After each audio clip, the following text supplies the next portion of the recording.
My parents tried to force me to change my wedding venue at the last minute so my sister would be allowed to bring her puppy. I refused and cut them from the guest list, but then my mom pretended to be me on the phone and canceled my wedding behind my back. I spent 14 months planning my wedding. My mother spent 14 minutes on the phone destroying it, pretending to be me, using information she stole from my planner, and canceling everything because I wouldn't let my sister bring a puppy to my ceremony. My name is Grant Mercer. I'm 31 years old. I work as an operations manager for a mid-sized construction firm. I'm practical by nature. I like things organized. I like plans. I like knowing that when I put something together, the pieces stay where I put them. That personality trait is the reason I was the one who planned my own wedding, and it's also the reason I'm still standing after my mother tried to take it apart. I've been with Elise Hart for 5 years. She's a pediatric occupational therapist. She works with kids who have sensory processing challenges, and she does it with a patience that borders on supernatural. She's the kind of person who makes the world quieter just by being in a room. I proposed on a Tuesday because she once told me that Tuesdays were her favorite day of the week. No one expects anything good to happen on a Tuesday, so when it does, it feels like magic. I wanted our engagement to feel like magic. It did. She said yes before I finished the sentence. We planned the wedding together, but I handled the logistics. 14 months. Every detail. The venue was a converted barn estate about 40 minutes outside the city. Stone walls, exposed beams, string lights that made the whole place look like the inside of a lantern. The property sat on 12 acres with a pond and an oak tree where we planned to do the ceremony. We toured 11 venues before we found this one. Elise walked through the barn doors, looked up at the ceiling, turned to me with tears in her eyes, and said, "This is it. This is where I want to marry you." That was month 2. I watched her face, and I made a promise to myself right there. I would give her this day exactly the way she imagined it. No compromises. No substitutions. No settling. If this barn was where she wanted to become my wife, then this barn is where it would happen. For the next 12 months, every decision we made orbited around that barn. The caterer, the florist, the photographer, the string quartet for the ceremony, and the DJ for the reception. The color palette, the seating chart, which I built on a spreadsheet because I'm the kind of person who builds seating charts on spreadsheets. All of it. 14 months. 211 emails. 47 phone calls. A binder that weighed more than some of the centerpieces. Elise and I taste tested 4 caterers on a single Saturday and ranked them on a rubric I designed. She still makes fun of me for the rubric. I stand by it. The point is, this wedding was not a casual thing. It was not something we threw together over a weekend. It was the most intentional, most carefully built, most deeply personal project either of us had ever undertaken. And it was paid for entirely by me and Elise. Every dollar came from our savings, our paychecks, and a budget we tracked weekly in a shared document. Nobody else contributed. That part matters. Remember it. My family is small. My parents, Deborah and Ronald Mercer, have been married for 34 years. My sister, Kendra, is 29. She's been with Shane Calloway for about 2 years, though with is a generous word for a relationship that seems to exist primarily in the space between arguments. Kendra works part-time at a boutique and full-time at being the center of every room she enters. That's not bitterness. That's an observation I've been making for 29 years. Kendra has always been my mother's priority. Always. Since before I had the vocabulary to name it, and long after I developed the awareness to see it. I don't mean she's the favorite in the subtle, debatable way that families argue about at Thanksgiving. I mean she's the favorite in the way that gravity is real, observable, measurable, and affecting everything around it whether anyone acknowledges it or not. When Kendra didn't get into her first-choice college, Deborah called the admissions office and argued for 30 minutes. When I didn't get into mine, Deborah said, "You'll find another path."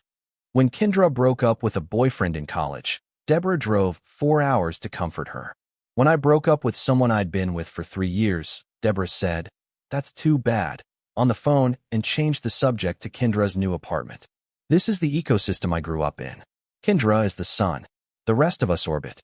The thing about being the unfavored child is that you develop a radar. You learn to read rooms before you enter them. You learn to measure the temperature of a conversation by which name gets mentioned first. You learn that love, in some families, is not a river that flows equally to everyone. It is a faucet that someone controls. And in my family, Deborah controlled the faucet, and it pointed at Kendra. So when I got engaged to Elise, I expected some level of complicated energy from my family. What I didn't expect was what happened 10 weeks before the wedding. That's when Kendra got Biscuit. Biscuit is a golden retriever puppy, 8 months old at the time of the wedding. A fluffy, floppy, objectively adorable creature that Kendra acquired from a breeder for $1,800 10 weeks before my ceremony. And here's the part that turns my stomach every time I think about it. She didn't get Biscuit alone. Deborah went with her. Deborah helped her pick out the puppy. Deborah drove her to the breeder. Deborah co-signed on the purchase because Kendra's credit card was maxed. They went together. Like a shopping trip. Like buying throw pillows or picking out a new rug. Except this throw pillow had 4 legs and was about to be weaponized against my wedding. Deborah knew the venue was no pets. She had the invitation. She had the venue's website bookmarked on her phone. I'd sent it to her months ago so she could see the property.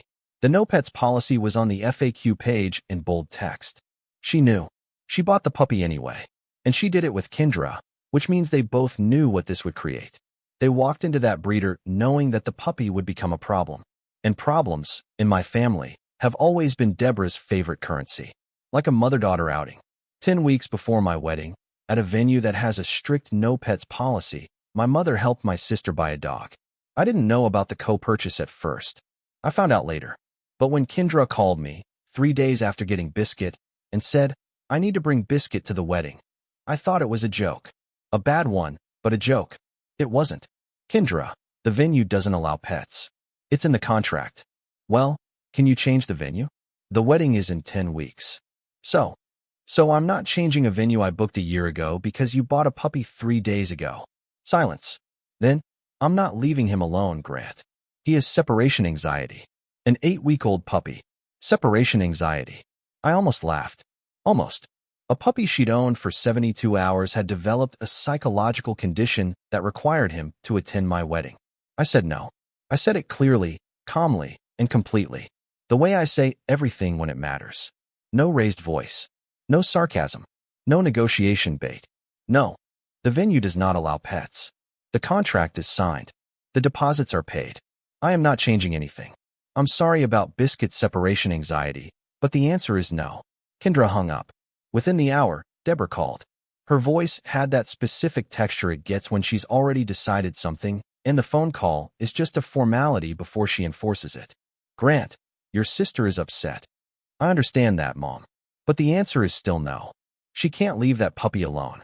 He's just a baby. He's a dog, Mom. She can get a pet sitter. That's heartless. Heartless.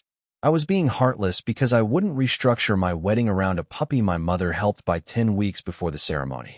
The irony was thick enough to choke on. Kendra's approach was different from Deborah's, but equally relentless. She went the emotional route.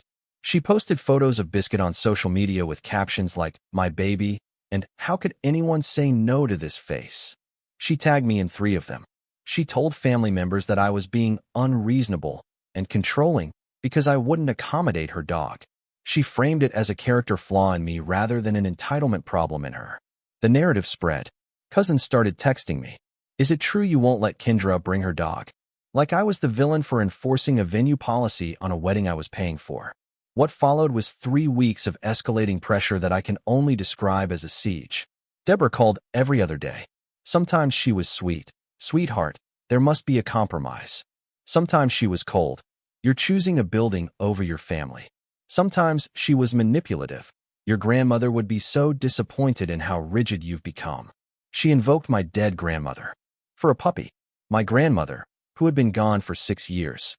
My grandmother, who would have looked at this entire situation and said, Deborah, stop being ridiculous, because that's exactly the kind of woman she was. Direct. Practical. Not the kind of person who rearranged other people's weddings for golden retriever puppies. But Deborah had learned long ago that the dead can't correct the stories told about them. So she used Grandma's name like a credit card, swiped it whenever she needed emotional currency, and never worried about the balance. Ronald's contribution was a single text message. Your mother is very upset. Maybe just look into other options. That's Ronald. The man has perfected the art of minimum viable involvement.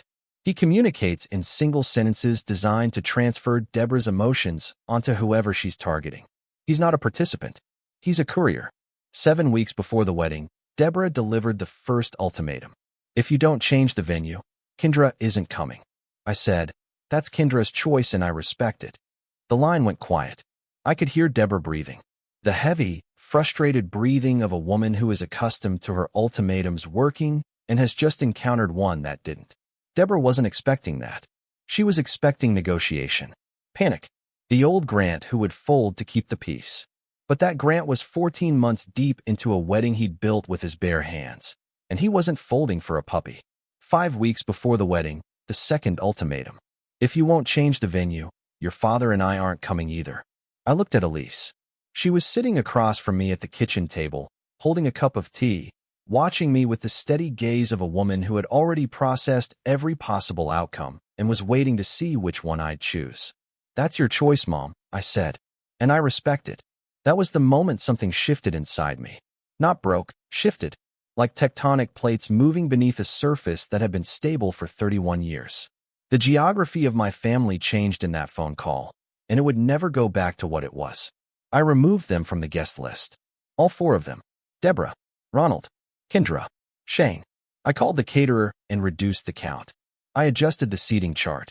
I sent a polite email to the venue coordinator explaining that 4 guests would no longer be attending. I did it the same way I do everything, methodically, without drama, and with a spreadsheet.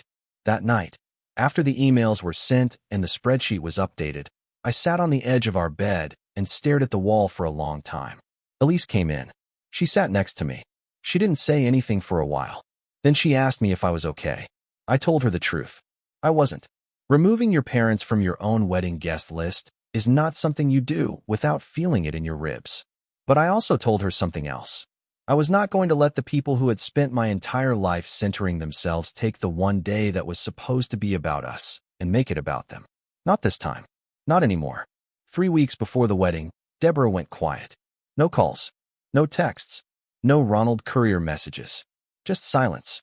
I told Elise it felt wrong. She agreed. Your mother doesn't go quiet, she said. She reloads. She was right. Deborah's silence is never peace. It is preparation. It is the quiet before the ground shifts. Elise kept a wedding binder. A physical one. 3 inches thick. Color-coded tabs.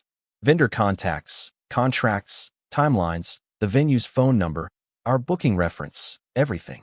It lived on our kitchen table because we referenced it constantly. Deborah had been to our apartment twice during the planning process, once for dinner, once for coffee. Both times, the binder was on the table. Both times, I thought nothing of it. What I didn't know was that during her second visit, the coffee one, 3 weeks before the wedding, 2 days before she went quiet, Deborah had opened the binder while Elise was making coffee in the kitchen. She'd photographed 4 pages. The venue contact page, the caterer's number, the florist's number, the DJ's number, and our booking reference. She put the binder back exactly where she found it. She drank her coffee. She hugged Elise on the way out and said, I'm so happy for you too. Then she went home and started making calls. I found out on a Thursday. I was at work. My phone rang. It was the florist. A woman named Diane who had been doing weddings for 20 years and had instincts sharper than most detectives.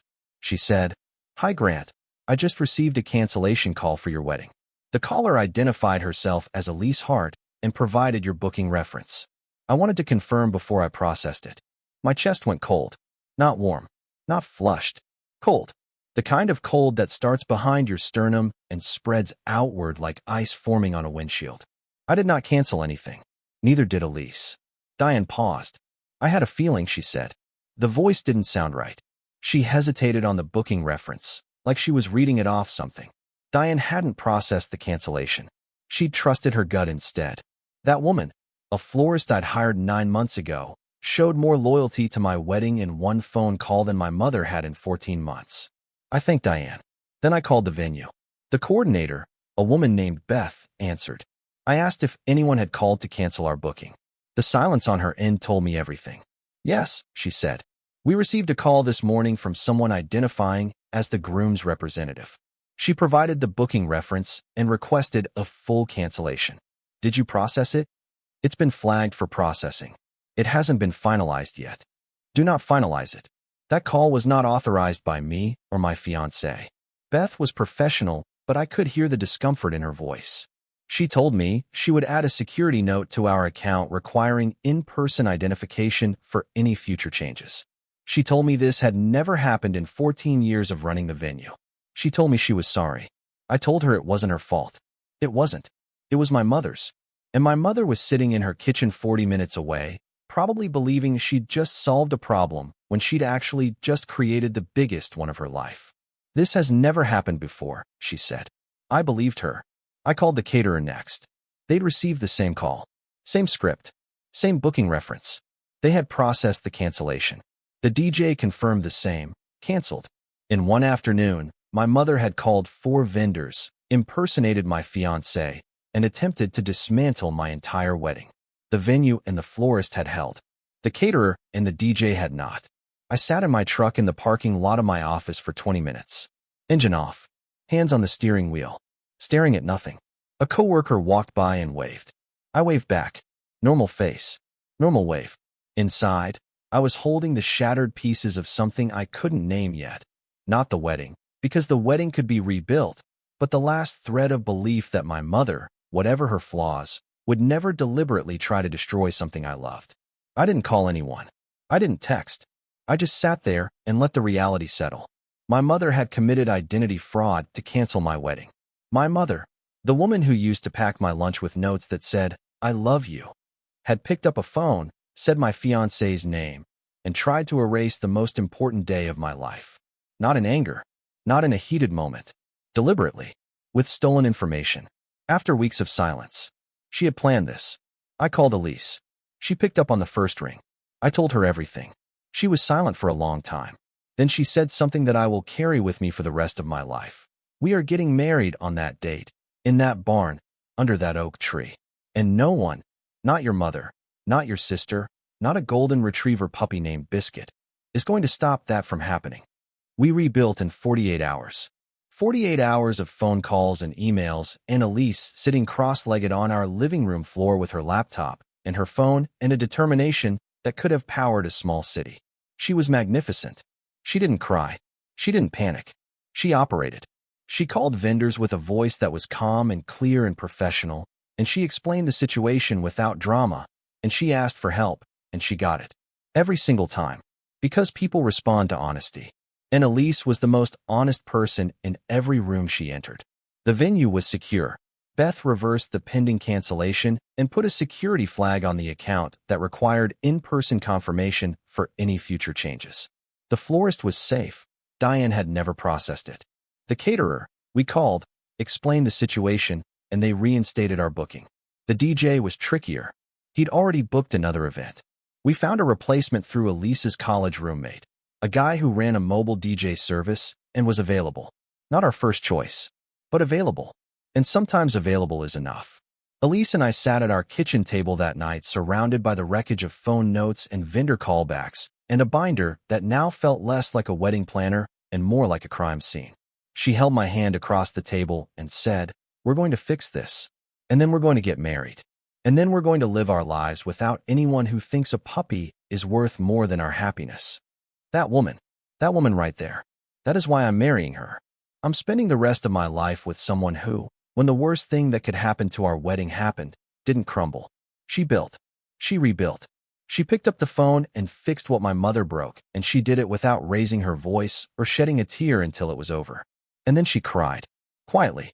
In the bathroom. With the door closed. Because Elise gives herself permission to feel things only after she's finished handling them. I heard her through the door. I sat on the other side and pressed my hand against it and didn't say a word. Some pain needs a door between it and the world. I understood that. I didn't confront Deborah immediately. I wanted to, but Elise told me to wait. Let her think it worked, she said. Let her sit in the satisfaction for a few days. Then we'll show up with receipts. Elise is quiet, but she is not passive. There's a difference. 5 days after the cancellation calls, I drove to my parents' house. Alone. I didn't bring Elise because this conversation didn't need a witness. It needed a wall. And I was the wall. Deborah opened the door smiling. That smile. The same one she'd had when she left our apartment after photographing the binder. The smile of a woman who believes she's gotten away with something. Grant. What a nice surprise. Come in. I stepped inside. Ronald was in the living room, in his recliner, where he always is, where he was when Deborah made those calls. Because here's the other thing I knew, the thing that Ronald would later confirm when the silence became too heavy to carry. He was in the room. For every call, he sat in that recliner and listened to his wife impersonate his future daughter-in-law. He heard her recite the booking reference from stolen photos. He heard her cancel the caterer, the DJ, the florist, the venue. He heard all of it, and he didn't say a word, didn't stand up, didn't reach for the phone, didn't say, "Deborah, stop."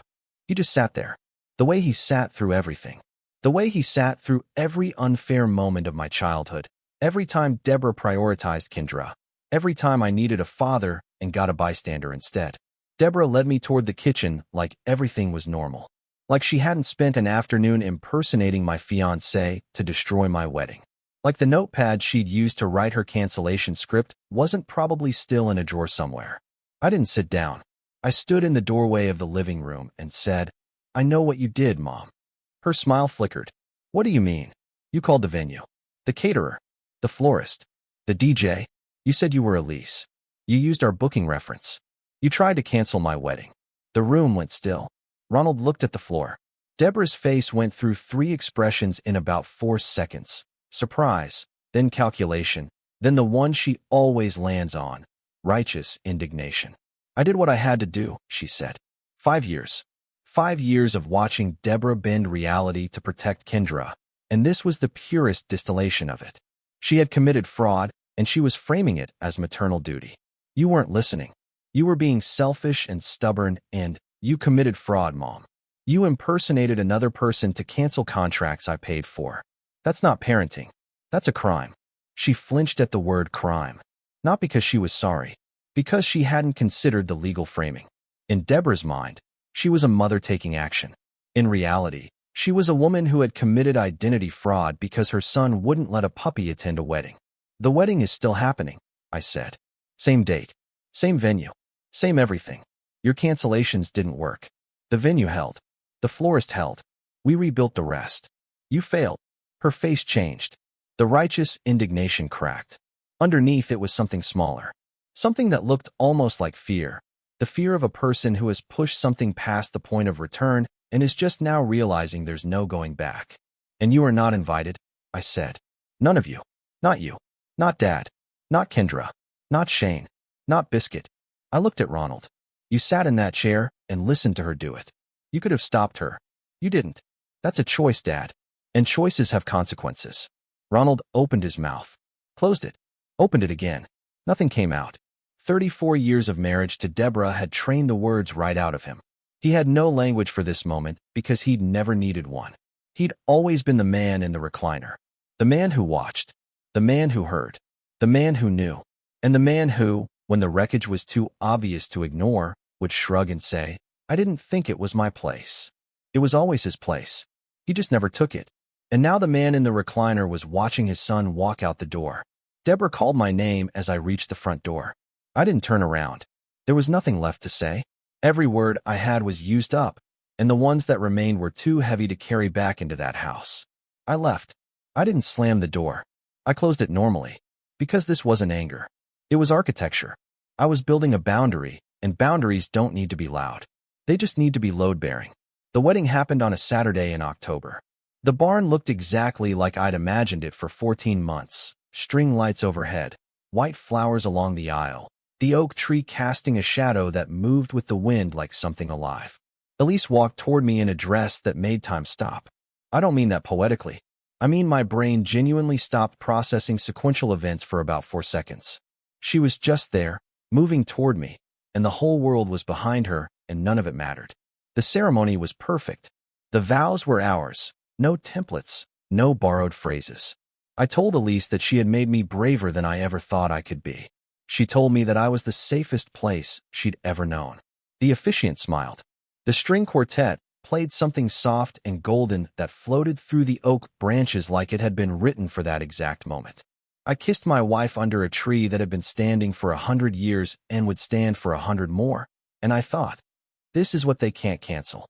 This moment, this woman, this life we're choosing. The Mercer family table was empty. For place cards. For empty chairs. I didn't remove them. Elise suggested we leave them. Let people see, she said. Let them ask. They did ask. And we told them the truth. Not bitterly. Not dramatically. Just factually. My mother tried to cancel our wedding because of a puppy. These chairs are empty because of the choices she made. People's faces when they heard the story told me everything I needed to know about whether I'd made the right decision. Not one person said I was wrong. Not one. A few of Elise's co-workers came up to me individually and said things like, "Your mother did what? And you handled that better than I ever could have." One of my groomsmen, a guy named Marcus who I've known since college, looked at the empty chairs, looked at me, and said, "Those chairs say more than any speech ever could." He was right. I needed to know about whether I'd made the right decision. Elise's parents, Richard and Joan Hart, filled the space my family left behind. They'd been quiet through all of it. Not because they didn't care, but because they respected our right to handle it ourselves. But on the wedding day, they showed up in a way that redefined what family means to me. Joan helped Elise get ready. Richard shook my hand that morning and said, "You've handled this with more grace than most men twice your age. I'm proud to call you my son." He wasn't obligated to say that. He chose to. And that single choice contained more fatherhood than Ronald had offered in 31 years. Joan, Elise's mother, had spent the morning helping with flowers and calming last-minute nerves and making sure the string quartet had water. She moved through the venue like she'd been planning this wedding herself, not intrusively, but with the quiet competence of a woman who understands that love is a verb before it's a noun. And that's the difference between the family you're born into and the family that chooses you back. Richard gave the speech at the reception, the speech my father was supposed to give. He stood up, straightened his tie, and said, "I didn't just gain a son-in-law today. I gained a son, and I want him to know, this family doesn't cancel. We show up. Every time. No conditions." The room was silent. Then it wasn't. Elise was crying. I was crying. Even the replacement DJ looked emotional, and he'd known us for 11 days. Then Deborah showed up. I'd anticipated this. Not hoped for it. Anticipated it. Because I know my mother. Silence is not her natural state. Being excluded is not something she endures. It's something she corrects. So when the venue coordinator came up to me during the cocktail hour and said, "There's a woman at the entrance who says she's your mother," I wasn't surprised. I walked to the entrance. Deborah was standing outside the barn doors. She was wearing the dress. The mother of the groom dress. The one I had paid for. $340. Custom hemmed. Sage green, because it matched the wedding colors. She was wearing the dress I bought her for the wedding she tried to cancel, standing at the door of the venue she tried to destroy, asking to be let in. Ronald was behind her, in the suit. The suit I'd also paid for. $260. Tailored. Navy blue. He looked uncomfortable. He always looks uncomfortable. But this was a different kind. The discomfort of a man who knows he's standing in the wrong place and doesn't know how to leave. Kendra was there too. Shane was in the car. "Grant," Deborah said. Her voice was softer than I expected. Not apologetic. Deborah doesn't apologize. But softer. The voice of someone who has realized, perhaps for the first time, that the door she's standing in front of might not open. "Please. I'm your mother." I looked at her. At the dress I paid for. At the makeup she'd done carefully. At the effort she'd put into looking like the mother of the groom at a wedding she'd tried to erase from existence 3 weeks ago. And I felt something I didn't expect. Not anger. Not satisfaction. Not the cold vindication of turning someone away from something they tried to destroy. Sadness. A deep, ancient, bone-level sadness. The kind that doesn't have edges.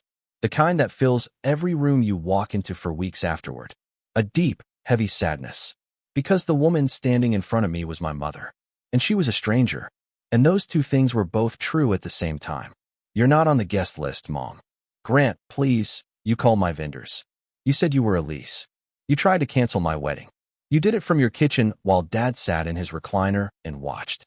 And now you're standing here in a dress I paid for, asking me to let you in. That's not how this works." Kendra stepped forward.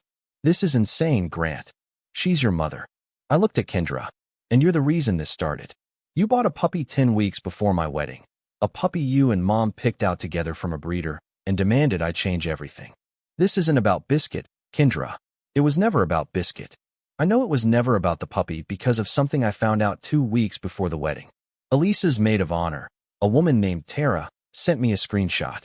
It was a text message Kendra had sent to a friend, a mutual acquaintance who'd thought I should see it. The text said, "Why does he get this perfect wedding when my life is falling apart? Why does everything always work out for Grant?" That was the truth beneath the puppy, beneath the ultimatums, beneath the cancellation calls. Kendra was 29, in a relationship that was crumbling, working part-time, watching her brother plan a wedding that looked like a magazine spread, and she couldn't handle it. The puppy wasn't a need. It was a weapon, a way to create a problem that would either force me to accommodate her or give her an excuse to blow everything up. And when I refused to accommodate, she and Deborah chose the explosion. I didn't show Kendra the screenshot. I didn't need to. The truth was already standing in the parking lot of my wedding venue in the form of a woman who tried to destroy something beautiful because she couldn't build her own. I turned around. I walked back inside the barn. I closed the doors behind me. Elise was on the dance floor with her father. The string lights were warm. The music was playing. The oak tree was still casting its moving shadow. Everything was exactly where it was supposed to be. I danced with Elise. I danced with Joan. I ate cake that tasted better than anything I'd ever eaten, not because the baker was exceptional, though she was, but because every bite tasted like something I'd earned. The replacement DJ turned out to be better than the original. He read the room like a novel and played every song at exactly the right moment. Elise's college roommate had done us a favor we'd never be able to repay. The night ended with sparklers. 200 guests lining the path from the barn to the parking lot, holding sparklers, as Elise and I walked through a tunnel of light toward the car. I looked back once. The barn was glowing. The oak tree was a silhouette against the sky. The empty chairs were somewhere inside, invisible now, swallowed by the warmth of everything that had shown up to fill the space around them. Deborah left. I don't know how long she stood outside. I don't know what she said to Ronald in the car. I don't know if Kendra cried, or if Shane started the engine, or if Biscuit was waiting at home with his separation anxiety and his $1,800 pedigree. I don't know, and I didn't ask. The week after the wedding was strange. Quiet in a way that felt both empty and full. Elise and I went on a small honeymoon, 3 nights at a cabin upstate. We hiked. We cooked. We sat on a porch and watched the trees do nothing, and it was the most peaceful 72 hours of my life. We didn't talk about Deborah. We didn't talk about the cancellation calls, or the empty chairs, or the parking lot. We just existed together in the first days of our marriage, and it was enough. More than enough. It was everything. Ronald called me a week later. His voice was different. Heavier. Like a man who'd been carrying something he'd finally decided to put down. "I should have stopped her," he said. "I was sitting right there. I heard every call. I watched her write the booking reference on a notepad. I watched her practice what she was going to say. And I sat there." He paused. "There's no excuse for that, Grant. I know that. I didn't say it was okay. Because it wasn't. I said, 'I hear you, Dad.' And I meant it. Hearing someone is not the same as forgiving them. But it's a start. And Ronald had never started anything before. Deborah hasn't called. Kendra sent one text, 3 days after the wedding. I hope it was worth it. I didn't respond. But if I had, I would have said it was. Every second. The ceremony under the oak tree. Elise's face. Richard's speech. The 4 empty chairs that told the truth louder than you ever could. It was worth every single thing I lost to keep it. The wedding photos came back last week. There's one Elise framed. It's me and her under the oak tree, mid-laugh, right after we said our vows. The barn is behind us. The string lights are blurred in the background. You can't see the empty chairs. You can't see the parking lot where my mother stood in a dress I paid for, asking to be let in. You can't see any of it. Just us. 2 people who built something together and refused to let anyone take it apart. Biscuit, for what it's worth, is doing fine. Kendra posts photos of him on Instagram almost daily. He's gotten bigger, fluffier. He looks happy in the way that dogs always look happy, uncomplicated, unburdened, completely unaware that his existence was used as a battering ram against his owner's brother's wedding. He didn't ask for any of this. Neither did I. The difference is that Biscuit will never know what happened, and I will never forget. I didn't lose my family. I just stopped letting them cancel mine. She tried to cancel my wedding over a puppy. I let the wedding speak for itself, for empty chairs and all.